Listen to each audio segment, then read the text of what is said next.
All right, chat. Today we're going to talk about ADHD and sex. I've been wanting to make this video for a long time. I think a lot of times when we talk about ADHD, we talk about things like productivity, we talk about academic achievement, we talk about being able to focus and maybe do what you want to do in life. But the truth of the matter is that ADHD is a neurodevelopmental disorder. And what that means is that the brains of people with ADHD are different. And if your brain is different, the way that you engage with any activity that involves your brain is going to be different. And we don't talk enough about how ADHD specifically impacts sex. So let's get started with the first thing, which is ADHD hyperfocus courtship. So if we think about ADHD, these people tend to get into hyperfocus. They get really obsessed with things. We get a nucleus accumbens and ventral striatum that is very susceptible to dopamine. So if you're someone who's had ADHD or you've been in a relationship with someone with ADHD, what you'll notice is that falling in love feels absolutely amazing. Suddenly you're into this person. Oh my God, this person is amazing. I love spending time with them. We spend 8 hours together. We spend 10 hours together. It's so awesome. The problem is that that kind of feeling is driven by this hyperfocus dopaminergic parts of our brain. And in the same way that we get hyperfocus in a particular thing with ADHD and then never touch it again once we lose that hyperfocus, this same thing happens in relationships. So from the receiving end, it can be amazing to be the recipient of someone with ADHD's hyperfocus. They're thinking about you all the time. They're obsessing over you, but in a good way, right? They think about what you need. They're like, oh my God, you had such a hard day at work today. Let me cook you dinner. They're texting you all the time. Like, it feels amazing to be on the receiving end of this ADHD hyperfocus. And if you have this ADHD hyperfocus, that also feels amazing. You're like, oh my God, this is the one. Every interaction with them releases dopamine in your brain. So it's not just that like you like them, but you're obsessed with them. Even minor things, doing things for them are dopaminergically rewarding, and it feels wonderful, right? If you have ADHD, you know how luxurious and awesome hyperfocus feels because your mind is finally focused. Instead of being distracted by a million things, you're like into this thing, and it feels so good to be into this thing. The problem is that the ADHD-induced hyperfocus, if that forms the foundation of the relationship, when the hyperfocus ends, both partners are left in a lurch. It can feel kind of like a bait and switch, where suddenly this person is like, you were texting me all the time, now you're ghosting me completely. And from the perspective of the ADHD person, they no longer have the benefit of the extra dopamine that they get from the thrill of the chase. Like I've said, one of the most frustrating things about OCD is how often it gets misdiagnosed. People can spend years trying to manage anxiety, depression, or even something else entirely without realizing that underneath it all, it might actually be OCD. And because it's so misunderstood, it gets missed. Another study showed something like 50% of people with OCD get misdiagnosed at first, which means they don't get the right kind of support early on. And even when it is diagnosed, not every therapist is trained in the specific treatment that is effective for OCD, like exposure and response prevention, or ERP.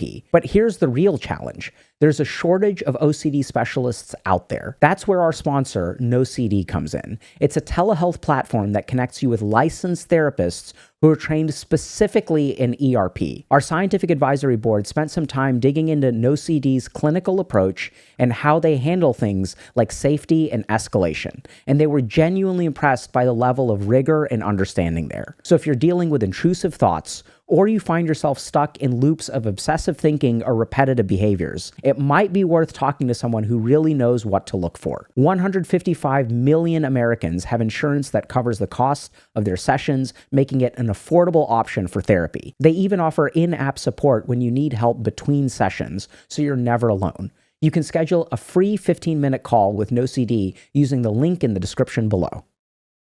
When I work with my patients, what this sort of feels like is I was super into them, but I don't know what happened. The spark just disappeared. So when we're talking about the spark in a relationship, that is oftentimes driven by our dopaminergic circuitry, which will gradually decline over time. The first time you play a video game, there's a burst of dopamine, but if you play that game every single day, it's not going to give you that same burst. And so what do we do about this? This is where I want y'all to understand that if a particular part of your brain dictates this relationship, the reason I'm in this relationship is because one part of my brain is hyperactive. What that means is that the moment that part of our brain becomes deactivated, then my lust for the relationship, no pun intended, will also disappear. So this is why it's important, if you have ADHD and you're dating someone, to actually scale back from that hyperfocus. So if we sort of give into those parts, like I want to text you every day, I want to text you every day, I want to text you every day, some part of your brain is telling you to text them every day. And if you give into that, what you are doing is listening to your brain. And if you are listening to your brain, when your brain tells you not to do something, you will listen to that too. So oddly enough, what I tell people who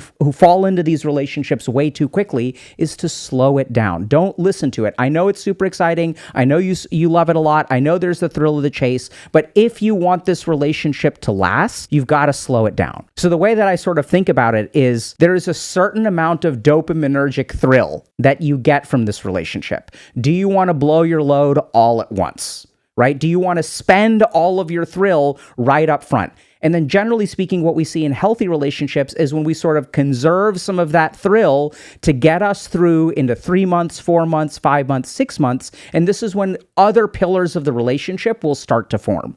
Once those pillars are formed, we will hopefully end up with a setup that will lead to a healthy relationship. The second thing that a lot of people don't understand is something called tactile defensiveness. Now remember, ADHD is a neurodevelopmental disorder, which means that it alters the way that our brain works. And one of the key things that we're discovering more and more about is that ADHD alters our perception of physical stimuli. So it's not just sounds and sights and things like that, but the way that things feel in our mouth. So a lot of times, people with ADHD will be very sensitive to particular textures, and also the way that things feel in our body. So people with ADHD may be very, very sensitive to things like swings and stuff like that, like in a good way. Moving your body becomes really, really important for maintaining your focus. So if you tell a kid with ADHD to sit still, it becomes really, really hard for them. Now, normally when we think about ADHD, we think about things like sitting still in class. But this actually enters the realm of sexual relationship as well as something called tactile defensiveness. This is where particular ways that we get touched may trigger responses that are different from neurotypical people. So for a neurotypical person, the way that they will touch you, they touch you that way because when someone touches them that way, their brain interprets that touch in a pleasant way. But oftentimes what people with ADHD will experience is like a lot of touch will feel ticklish. People will feel like super, super hypersensitive, especially around erogenous zones, or the touch can even be perceived by your brain as aggressive. So instead of feeling comforted by a touch, your brain kind of locks up. It's like, oh, we're being attacked. And this is because generally speaking, there's a gating problem in the brain. What that means is that the way that our brain gates stimuli, so when I get a stimulus,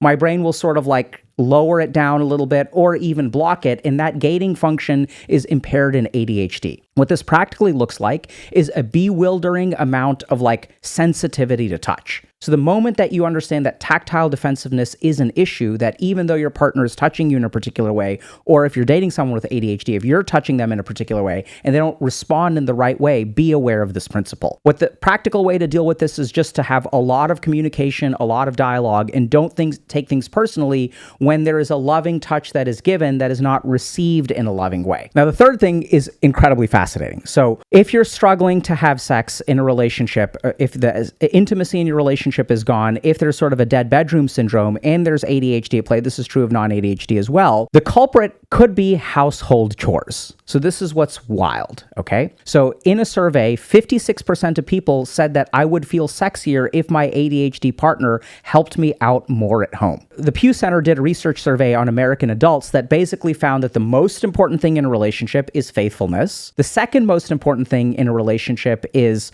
healthy, satisfying sexual activity. The third most important thing in a relationship is actually sharing household chores. This is more important than income, more important than looks. So all these social media influencers out there who are telling you to be an alpha by making more money and getting super sexy and going to the gym, that's actually not what the data shows. So I know this sounds really insane, but I want y'all to think for a second about what you see on the internet. How much of what you see on the internet is based on actual science or research? Very little. What determines whether something propagates on the internet is the emotional engagement it gets, which if you stop and think about it for a second, is the very opposite of science. Like, real science can be very exciting, but oftentimes it involves a lot of methods, a lot of data analysis, a lot of really drab and dreary stuff. Before y'all take issue with me telling you to be a beta cuck and start to help your wife out with chores, let's take a quick look at what the experience of this is like from someone. So this is from a wonderful qualitative research paper. It seems the loss of intimacy in the non-physical sense is almost universal among us, and that often leads to the physical loss of intimacy as well. It's pretty much impossible to feel close with a spouse when ADHD problems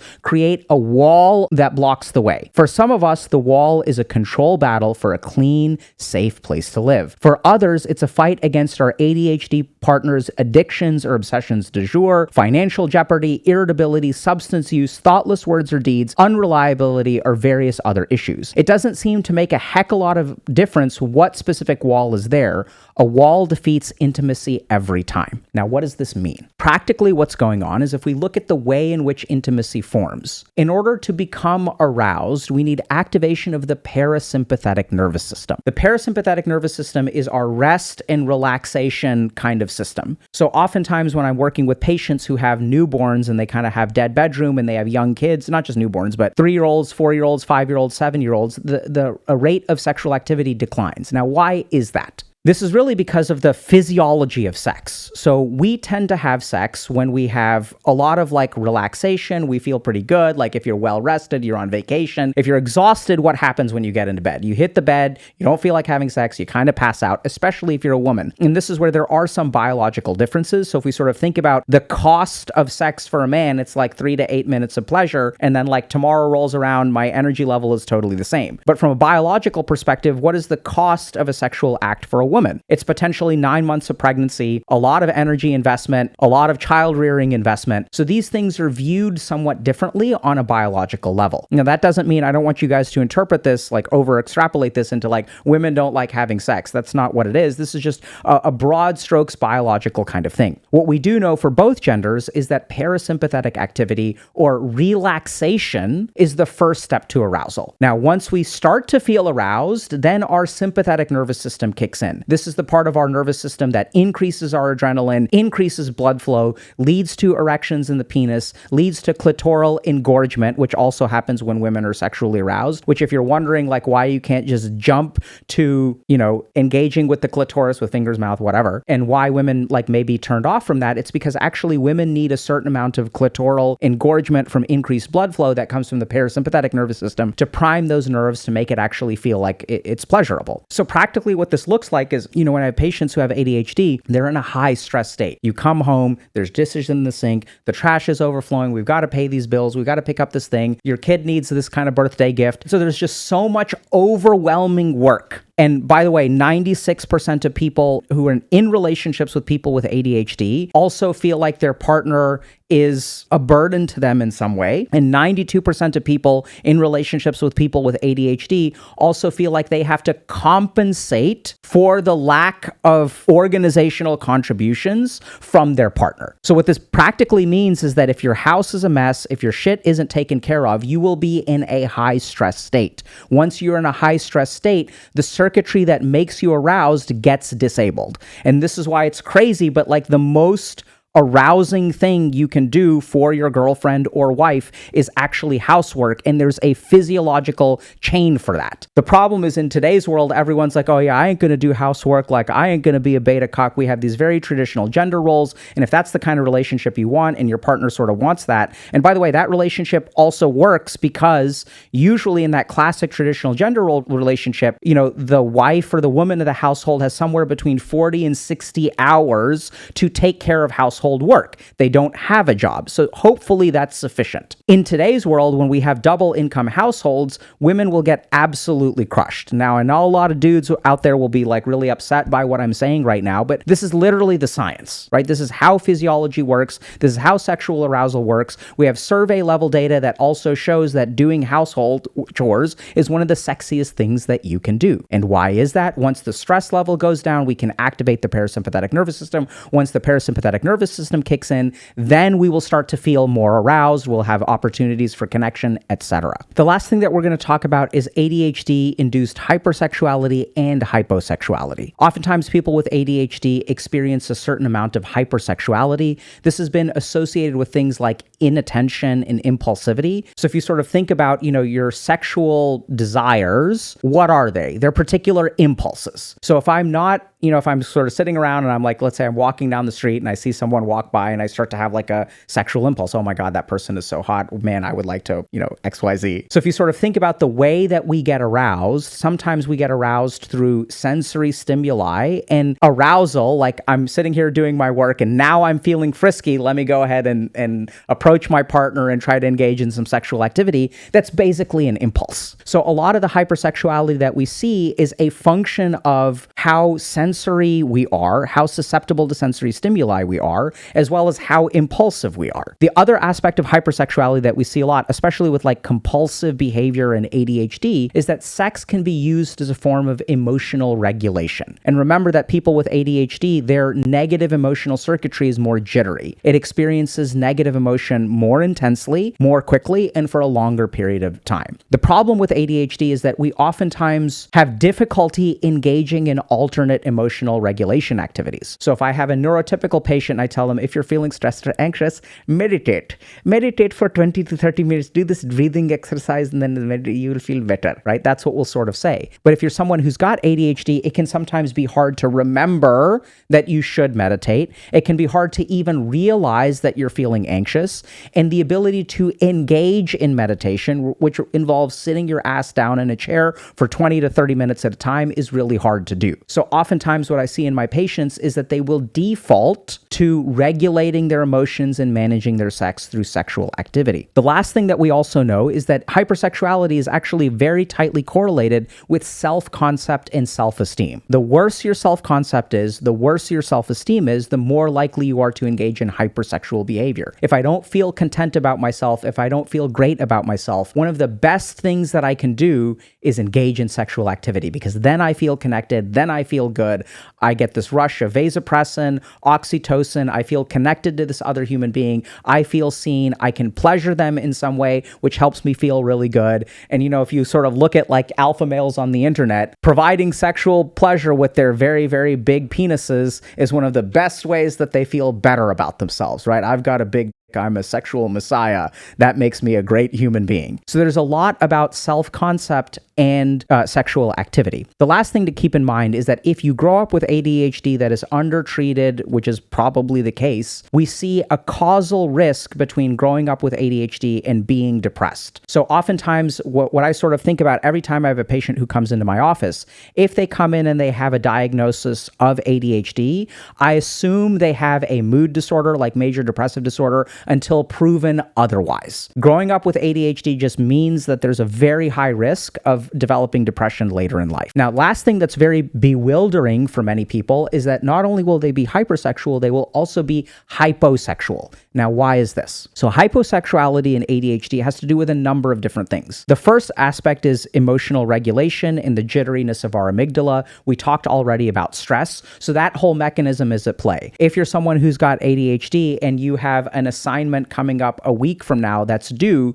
your mind is going to be so occupied by that, so stressed out about that, that you can't think about anything else. And the really frustrating thing is not only can you not think about anything else, you can't even do the work and be done with it because you have to wait until last minute panic in order to induce your motivational system to actually like write that paper or study for that exam or whatever, right? So there's a very high stress state that we live in that leads to hyposexuality. The other mechanism that's important for hyposexuality is that usually getting aroused involves a chain of events, right? So I start by being relaxed. I start by sort of having my parasympathetic nervous system active. I'm not stressed out. I'm sort of somewhat rested. And then there's some amount of touching. There's some amount of like, maybe I'm like touching you a little bit. Maybe you're touching me a little bit. Then maybe we're kissing a little bit. And then maybe there's some heavy petting. And then we sort of have this graduated response of like moving from A to Z. This is what we sometimes call foreplay, when I have patients with ADHD, it's crazy. Like their partners will say like, they don't understand that I'm trying to seduce them. They're so distractible. Like someone else can be like hitting on them, rubbing their shoulders, whatever, like giving them a kiss, like rubbing breasts up against their face and things like that. And the person with ADHD is like,